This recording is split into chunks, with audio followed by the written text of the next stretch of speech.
भारत में संविधान निर्माण के साथ ही सदियों से व्याप्त सामाजिक और आर्थिक विषमताओं को ध्यान में रखते हुए यह उचित समझा गया कि दुर्बल सामाजिक वर्गों को सबल वर्गों से बचाकर कुछ अतिरिक्त सुविधाएं और अवसर यदि प्रदान कर दिए जाएं तो आगे चलकर यह वर्ग भी ऐसे वर्गों से प्रतिस्पर्धा के स्तर तक पहुंच सकेगा।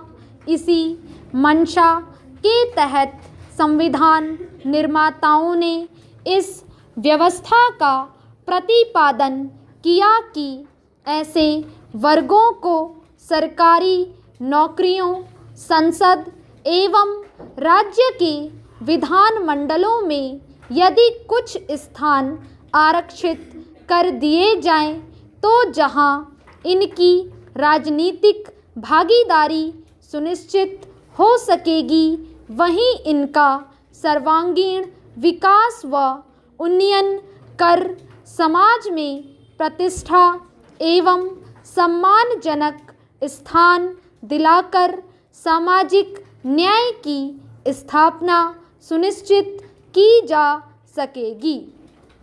इस सामाजिक न्याय की स्थापना के लिए आरक्षण को माध्यम बनाया गया।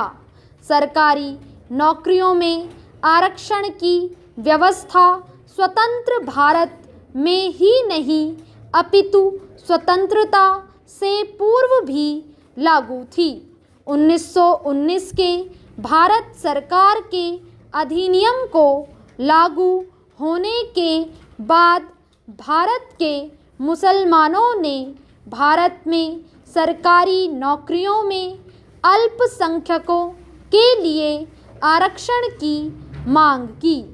इस आरक्षण की मांग के दबाव के कारण ब्रिटिश सरकार ने 1925 में सीधी भर्ती से होने वाली सरकारी नौकरियों में 33.5% स्थान अल्पसंख्यक समुदाय के लिए आरक्षित कर दिए।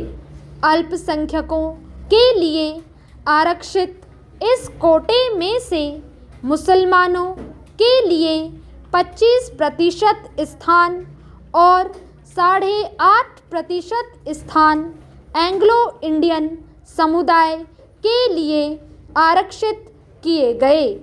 इसके अतिरिक्त अन्य अल्पसंख्यक समुदायों के लिए 6% स्थानों को आरक्षित करने का प्रावधान था।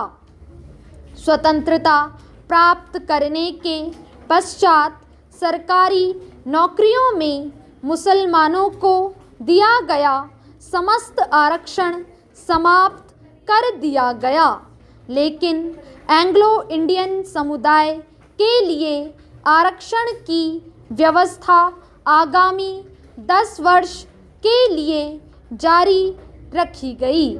मुसलमानों एवं एंग्लो इंडियन समुदाय के स्थान पर संविधान निर्माताओं ने सामाजिक एवं शैक्षिक रूप से पिछड़े वर्गों को सरकारी नौकरियों में आरक्षण की व्यवस्था के लिए संस्तुति की, जिसे स्वीकार कर लिया गया। इस सामाजिक एवं शैक्षिक पिछड़े वर्गों में अनुसूचित जातियां, अनुसूचित जनजातियां और पिछड़ी जातियां सम्मिलित हैं।